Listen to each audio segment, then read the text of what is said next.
नमस्कार, बुलेटिन में आपका स्वागत है और मैं हूं आपके साथ रितेश कुमार गौतम। और खबरों का आगाज करेंगे बड़ी खबर के साथ। सीनियर आईपीएस अधिकारी वाई पूरण कुमार के निधन का आज 8वां दिन हो चुका है और जानकारी के अनुसार अब से कुछ ही देर बाद लोकसभा में नेता प्रतिपक्ष राहुल गांधी आज श्रद्धांजलि अर्पित करने के लिए चंडीगढ़ पहुंच रहे हैं और वो दिवंगत आईपीएस की पत्नी आईएएस अमनीत कुमार के आवास पर पहुंचकर मुलाकात करेंगे, परिवार के साथ श्रद्धांजलि अर्पित करेंगे और शोक संतप्त परिवार से भी मुलाकात करेंगे।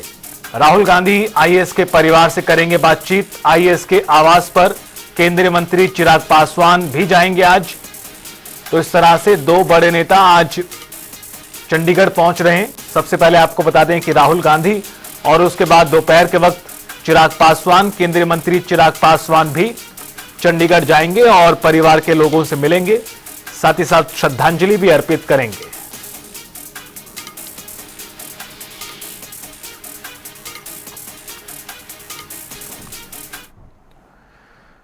उधर आपको बता दें कि आईपीएस वाई पूरण सुसाइड मामले में आईएएस अमनीत को लगातार मनाने में जुटी है हरियाणा सरकार।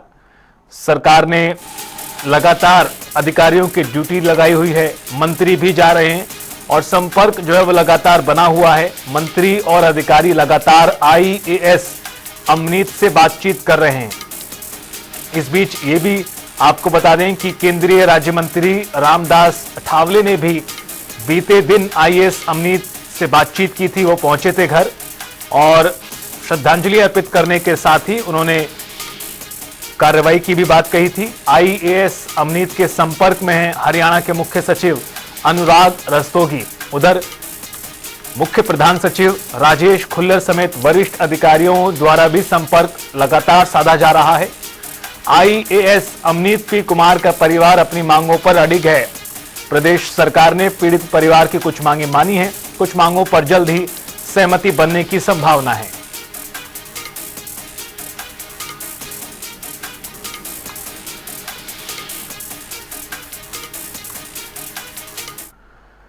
आपको बता दें कि आईपीएस वाई पूरण कुमार मामले में जो जांच है वो अब तेज होती नजर आ रही है। दरअसल 11 अक्टूबर से ही रोहतक में डटी हुई है एसआईटी की टीम। 11 अक्टूबर से रोहतक में हो रही जांच। दरअसल रोहतक में ही जो रिश्वत का मामला इस पूरे प्रकरण से जुड़ा हुआ है वो दर्ज हुआ था, जिसमें गनमैन जिसे गिरफ्तार किया गया था वाई पूरण कुमार के गनमैन को, उस मामले के बाद सुसाइड किया था वाई पूरण कुमार ने। और इस बीच जो एफआईआर है उसके ऊपर जांच पड़ताल तेज हो चुकी है। एसआईटी की टीम ने नोटिस भी दिया है सरकार को और जरूरी दस्तावेज मांगे गए हैं। शिकायतकर्ता को भी पुलिस ने, एसआईटी ने औपचारिक अनुरोध पत्र भेजा है। शिकायतकर्ता को शव की पहचान के लिए बुलाया गया है। एसएसपी यूटी के निर्देश पर जांच को गति मिलती दिखाई दे रही है। और इस पूरे मामले पर और ज्यादा जानकारी देने के लिए सीधा चंडीगढ़ से हमारे वरिष्ठ संवाददाता पवन सिवर जुड़ चुके हैं, जो लगातार आईएएस अमनीत पी कुमार के आवास के बाहर मौजूद हैं। पवन, राहुल गांधी के पहुंचने का समय बताया गया था 10:15 साढ़े 10 बजे के आसपास। किस तरह की हलचलें हैं वहां पर अभी?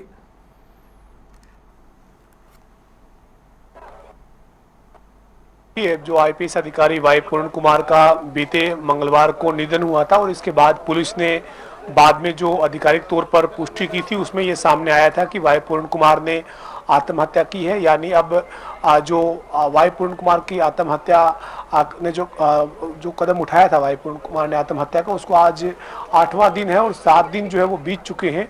इस बीच हरियाणा सरकार ने इस मामले में और चंडीगढ़ प्रशासन ने इस मामले में तमाम प्रयास किए हैं कि परिवार की जो मांग है उन मांगों पर आगे बढ़ा जाए और वाई पूर्ण कुमार के शव का पोस्टमार्टम हो सके और उसके बाद जो है वो अंतिम संस्कार के लिए परिवार जो है वो फैसला ले सके। लेकिन पोस्टमार्टम जो है उसके ऊपर अभी भी संशय बना हुआ है, चूंकि परिवार की जो मांग है उन मांगों पर अभी तक जो है वो सहमति नहीं बनने के चलते अमनीत पी कुमार जो आईएएस अधिकारी हैं और वाई पूर्ण कुमार की धर्मपत्नी है, उनकी तरफ से और उनके परिवार की तरफ से कोई सहमति पोस्टमार्टम के लिए नहीं दी गई है और इसी के चलते अभी तक जो है वो पोस्टमार्टम नहीं हुआ है। आज 8वें दिन जो है वो यहाँ पर कांग्रेस के नेता और लोकसभा में नेता विपक्ष राहुल गांधी जो है वो यहाँ पर शोक जताने के लिए परिवार से बात करने के लिए पहुंच रहे हैं। और जो जानकारी है उसके मुताबिक कुछ ही देर बाद यहाँ राहुल गांधी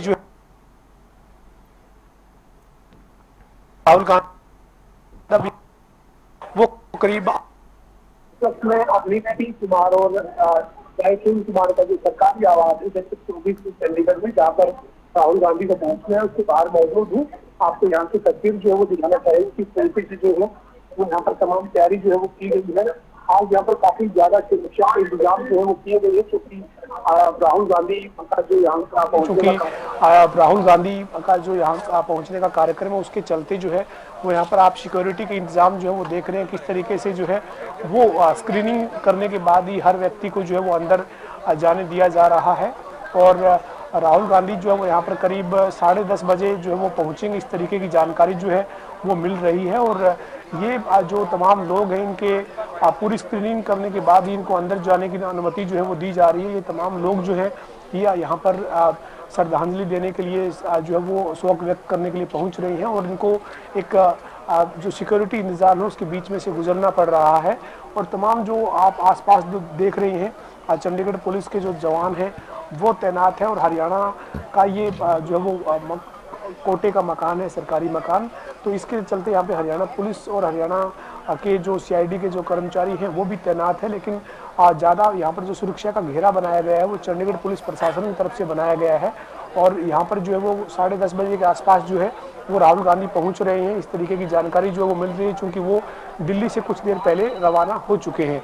और इस पूरे मामले में जो है वो आज यहाँ पर जो है वो शोक जताने के लिए, संवेदनाएं व्यक्त करने के लिए जो केंद्रीय मंत्री हैं चिराग पासवान वो भी पहुंच रहे हैं। चिराग पासवान वो भी यहाँ पर आज अमित पी कुमार और परिवार से मिलकर शोक व्यक्त करेंगे और आप जो है वो यहाँ पर अपनी संवेदनाएं जो है वो जताएंगे। लेकिन उससे पहले अभी कुछ ही देर बाद यहाँ पर राहुल गांधी जो है उनको पहुंचना है और परिवार से मुलाकात करेंगे। इस बीच अगर हम इस पूरे घटनाक्रम की बात करें तो आज 8वां दिन है। इन 8 दिनों में परिवार ने तमाम जो मांगे हैं वो चंडीगढ़ प्रशासन के सामने और हरियाणा सरकार के सामने रखी थी। हरियाणा सरकार ने इस मामले में रोहतक के एसपी को हटा दिया है। सूत्रों के मुताबिक जानकारी है हरियाणा के डीजीपी को छुट्टी पे भेज दिया गया है और आधिकारिक आदेश जो है वो छुट्टी पर भेजे जाने का जल्द जो है वो सामने आएगा। चूंकि देर रात को ये फैसला हुआ है और अभी जो ऑफिस का कामकाज है वो 9:30-10 बजे शुरू हुआ है, लिहाजा कुछ ही देर बाद जो है वो सूत्रों की माने तो आधिकारिक आदेश की जो कॉपी है वो भी सभी के सामने जो है वो आएगी। और इसके अलावा चंडीगढ़ की जो इस मामले में एसआईटी बनी हुई है वो एसआईटी अपने स्तर पर इस मामले की जांच कर रही है। एसआईटी रोहतक में मौजूद है। रोहतक में जो एक एफआईआर दर्ज हुई थी जिसमें वाई पूर्ण कुमार का नाम जो है वो शामिल किया गया था, शराब कारोबारी से रिश्वत मांगने का आरोप जो है के बाद वाई पूर्ण कुमार के गनमैन की गिरफ्तारी, उस मामले से जुड़े हुए तमाम जो साक्ष्य हैं वो जुटाने में जो है वो वहाँ पर एसआईटी जो वो काम कर रही है। कुछ डॉक्यूमेंट जो उनको पुलिस प्रशासन से चाहिए थे उसके लिए पत्र जो है वो सरकार को लिखा गया है और वो जो डॉक्यूमेंट मांगे गए हैं वो जो एसआईटी को मिलेंगे। उसके बाद जांच की जो कार्रवाई है वो आगे बढ़ेगी। इस बीच जो एसआईटी है उसने परिवार से भी आग्रह किया है कि वो सबकी शिनाख्त करते हुए जो पोस्टमार्टम की कार्रवाई है उसके लिए आगे आए और परिवार जो है वो एसआईटी से बातचीत करे। यानी चंडीगढ़ पुलिस प्रशासन की तरफ से गई एसआईटी अपने स्तर पर काम कर रही है।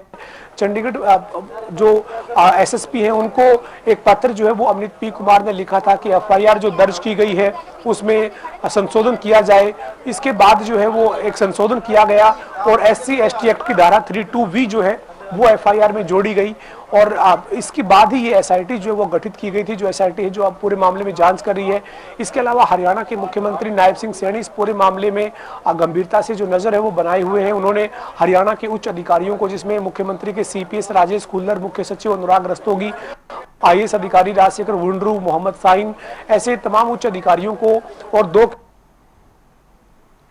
पवार को तमाम अधिकारियों ने और दोनों मंत्री ने जो है ये लगातार बातचीत की और इस बातचीत के बावजूद जो हालांकि कोई अभी तक समाधान नहीं निकला, लेकिन सरकार ने अपने स्तर पर प्रयास जो है इस मामले में जरूर किया है। हरियाणा में जो बीजेपी की पंचकुला में जो प्रदेश कांग्रेस है पंचकुला, वहाँ पर एक बैठक हुई बीजेपी की कार्यसमिति की।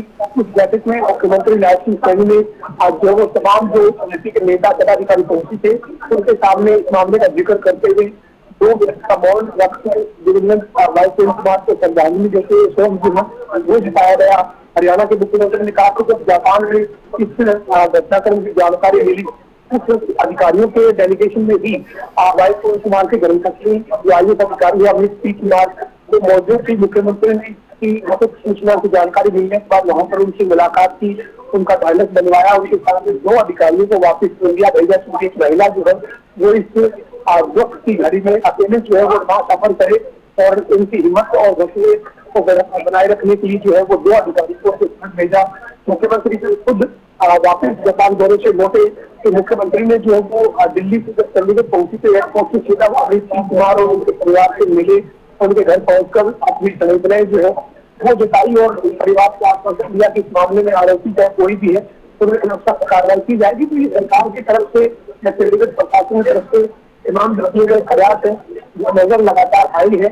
इस बीच जो है वो आज यहाँ पर कांग्रेस के नेता राहुल गांधी जो है वो कुछ देर बाद पहुंचेंगे। तो राहुल गांधी जो है वो यहाँ पर कुछ देर बाद पहुंचेंगे। इससे पहले की लगातार हलचल जो है वो हम आपको दिखा रहे हैं कि यहाँ पर सिक्योरिटी के जो काफी पुख्ता इंतजाम है वो किए गए हैं। चंडीगढ़ के 24 का ये मकान नंबर 132 है जो मकान जो वो आईएएस अधिकारी अमनीत पी कुमार और उनके पति जो है वो आईएएस अधिकारी अमनीत पी कुमार और उनके पति आईपीएस वाई पूर्ण कुमार का जो है वो यहाँ पर बोर्ड जो साइन बोर्ड लगा हुआ है, उनका ये सरकारी मकान है। यहाँ ही जो है वो तमाम जो लोग हैं वो अपनी संवेदनाएं व्यक्त करने के लिए, शोक जताने के लिए लगातार पिछले 7 दिन से पहुंच रहे हैं और आज 8वें दिन जो है वो यहाँ पर जो कांग्रेस के नेता हैं और लोकसभा में नेता विपक्ष राहुल गांधी हैं वो यहाँ पर जो है वो पहुंचेंगे। तो ये तस्वीरें जो है वो सेक्टर 24 चंडीगढ़ से है जहाँ पर अमनीत पी कुमार और आईपीएस वाई पूर्ण कुमार जो है वो रहते हैं।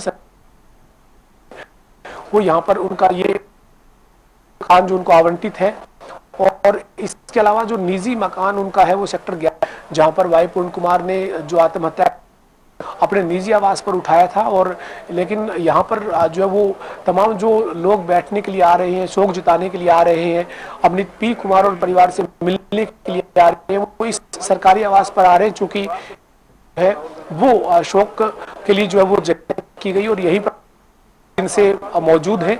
और आज राहुल गांधी भी कुछ देर बाद यहाँ पर पहुंचेंगे और आज दोपहर में यहाँ पर चिराग पासवान जो है वो भी अमनीत पी कुमार और उनके परिवार से मिलने के लिए, अपनी संवेदनाएं जताने के लिए आ रहे हैं।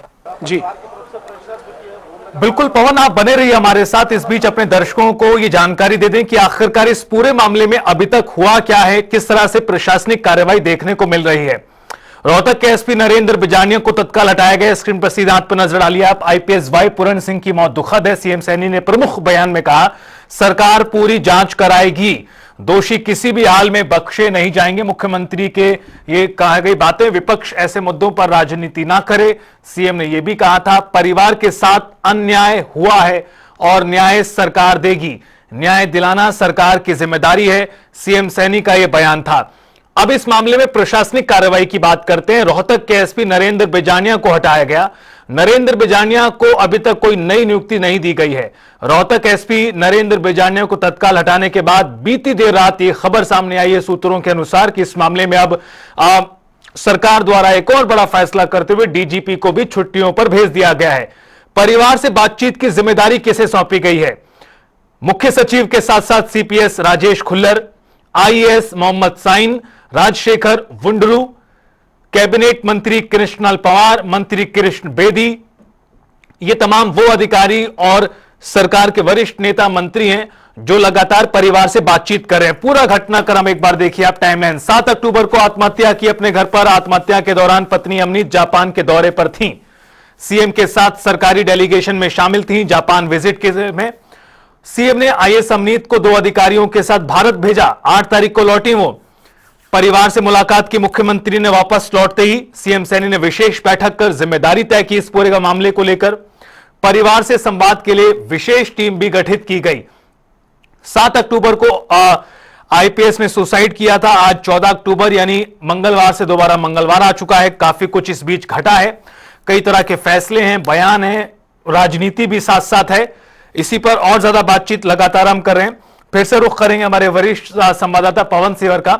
पवन, एक और बड़ी खबर सामने आई थी अभी कुछ देर पहले की चंडीगढ़ पुलिस की जो एसआईटी है उसने जांच अपनी ओर तेज कर दी है। लगातार रोहतक में जुटी हुई है टीम, ये भी कहा गया, और एक औपचारिक पत्र जो है वो शिकायत करता है, यानी परिवार को भेजा गया और वहां पे कहा गया है कि अपनी सहमति दें, शव की शिनाख्त करें ताकि पोस्टमार्टम हो और मामले की जांच आगे बढ़े। हाँ बिल्कुल, देखिए इस पूरे मामले में जो है वो तमाम जो चीज़ें हैं वो लगातार सामने आती रही हैं। बीते मंगलवार को ये घटनाक्रम जो है वो सामने आया था और इस घटनाक्रम के सामने आने के बाद जो है वो पुलिस से ये सूचना मिलती है कि जो हरियाणा के 2001 काडर के जो आईपीएस अधिकारी वाई पूर्ण कुमार हैं उन्होंने आत्महत्या जो है वो की है और इसके बाद उनके शव को सेक्टर 16 का सरकारी अस्पताल और मेडिकल कॉलेज है वहाँ पर रखा गया और बुधवार को जो है वो दोपहर में यहाँ पर अमनीत पी कुमार पहुँचती है। अमनीत पी कुमार आईएएस अधिकारी हैं, वाई पूर्ण कुमार की धर्मपत्नी है। वो जापान के दौरे पर मुख्यमंत्री के साथ गए हुए जो अधिकारी थे उस प्रतिनिधिमंडल में मौजूद थी, लेकिन जब इस दुखद समाचार की जानकारी जापान उनको मिली तो उसके बाद हरियाणा के मुख्यमंत्री ने उनसे मुलाकात की, उनको ढांढस बंधवाया और उनके साथ 2 अधिकारियों को वापिस जो है वो इंडिया भेजा। और चूंकि एक महिला जो है वो इस दुख की घड़ी में वहाँ से अकेले जो है वो सफ़र ना करे, इसके चलते मुख्यमंत्री ने 2 अधिकारियों को बाकायदा जो है उनके साथ भेजा। और इसके बाद हरियाणा के मुख्यमंत्री नायब सिंह सैनी और हरियाणा सरकार लगातार इस मामले में गंभीरता के साथ तमाम कदम उठाती हुई दिखी। हालांकि परिवार सहमत नहीं हुआ, लिहाजा अभी तक पोस्टमार्टम जो है वो 8वें दिन तक भी नहीं हो पाया है। लेकिन इस बीच चंडीगढ़ पुलिस प्रशासन की तरफ से, सामान्य प्रशासन की तरफ से इस मामले में जो है वो एक वीरवार की देर रात को एफआईआर दर्ज की गई। उस एफआईआर में जो है वो वाई पूर्ण कुमार की धर्मपत्नी आईएएस अधिकारी अमनीत पी कुमार ने ऐतराज जताया। उन्होंने चंडीगढ़ के एसएसपी को एक पत्र लिखा और एफआईआर में संशोधन की मांग की। उसके बाद शनिवार को जो है वो इस एफआईआर में संशोधन किया गया और एफआईआर में जब संशोधन हुआ तो एससी एसटी एक्ट की धारा 32V जो है वो इसमें जोड़ी गई और साथ ही उसी दिन जो है वो एक एसआईटी 6 अधिकारियों की एक एसआईटी जो है वो आईजी की अध्यक्षता में गठित की गई। अभी वो एसआईटी जो है वो रोहतक में मौजूद है और इस पूरे मामले से जुड़े हुए तमाम पहलुओं पर जांच जो है वो कर रही है। और एसआईटी ने परिवार को, यानी जो अमनीत पी कुमार है उनको और उनके परिवार को एक पत्र भी लिखा है और ये कहा है कि एसआईटी इस मामले से जुड़े हुए तमाम पहलुओं की जांच कर रही है, लेकिन परिवार जो है वो आगे आए और शव की शिनाख्त करते हुए जो है वो जो पोस्टमार्टम की कार्रवाई है उसमें सहयोग करें। ये एसआईटी की तरफ से जो पत्र परिवार को लिखा गया है और एसआईटी जो है वो रोहतक इस लिहाज से पहुंची है चूंकि इस पूरे मामले में वाई पूर्ण कुमार ने अपने जो डेथ डिक्लेरेशन एक नोट उन्होंने लिखा था उसमें जो एक मुकदमा रोहतक में दर्ज हुआ था जिसमें उनका नाम लिखे जाने की जानकारी जो है वो सामने आई थी। तो उस मामले में क्या उनकी संलिप्तता रही या नहीं रही, वो एफआईआर जो वहाँ दर्ज हुई थी उसके पीछे या उसमें क्या तथ्य हैं, उन तमाम पहलुओं की जांच करने के लिए एसआईटी जो है वो रोहतक में जाकर अपनी जांच को आगे बढ़ा रही है। और इस बीच जो है वो एसआईटी ने हरियाणा सरकार से, पुलिस प्रशासन से पत्र लिखकर जो है वो इस मामले में जानकारी भी मांगी है, डॉक्यूमेंट्स जो इस मामले से जुड़े हुए हैं उनकी भी मांग की हुई है। और एसआईटी का ये कहना है कि वो डॉक्यूमेंट जो है वो उन्हें मिलते ही इस मामले की जाँच को और ज़्यादा तेज गति के साथ आगे जो है वो बढ़ाया जाएगा। तो ये तमाम जो चीज़ें हैं वो इस मामले से जुड़ी हुई है। चूंकि 8वां दिन है आज और 7 दिन जो है वो हो चुके हैं वाईमार के निधन को और आज 8वां दिन है। 8वें दिन तक भी अभी तक जो है वो पोस्टमार्टम को लेकर संशय जो है वो बरकरार है और इस पूरे मामले में तमाम जो राजनीतिक दल हैं उनके नेता जो हैं वो यहाँ पर अपनी जो वो शोक जताने के लिए, संवेदना जताने के लिए जो है वो यहाँ पहुँच रहे हैं। और इसी कड़ी में आज जो कांग्रेस के नेता राहुल गांधी हैं, जो लोकसभा में नेता विपक्ष हैं, वो कुछ ही देर बाद पहुँचेंगे और अपनी संवेदनाएं जो है वो अमनीत पी कुमार और परिवार के सामने रखेंगे। जी बिल्कुल पवन, और बड़ा महत्वपूर्ण कि आज किस तरह से और कुछ डेवलपमेंट इस मामले में होती है, क्या परिवार सहमत होता है, यह भी सबसे बड़ा सवाल रहेगा। फिलहाल आपका बहुत शुक्रिया खबर पर विस्तार से बातचीत और जानकारी साझा करने के लिए। आगे भी आपसे अपडेट लेते रहेंगे।